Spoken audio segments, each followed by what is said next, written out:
قرآن پاک کے چند عظیم ارشادات۔ اجازت کے بغیر کسی کے کمرے میں داخل نہ ہوں۔ آپس میں قرض کے معاملات تحریر کر لیا کرو۔ کسی کی اندھی تقلید مت کرو۔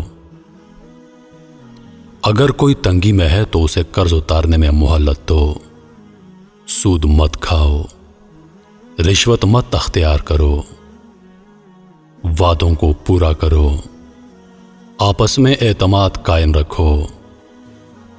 سچ اور جھوٹ کو آپس میں نہ ملاؤ۔ لوگوں کے درمیان انصاف سے فیصلہ کرو۔ بد زبانی سے بچو۔ غصے کو پی جاؤ۔ دوسروں کے ساتھ بھلائی کرو۔ تکبر سے بچو۔ دوسروں کی غلطیاں معاف کرو۔ لوگوں سے نرمی سے بات کرو۔ اپنی آواز پست رکھو۔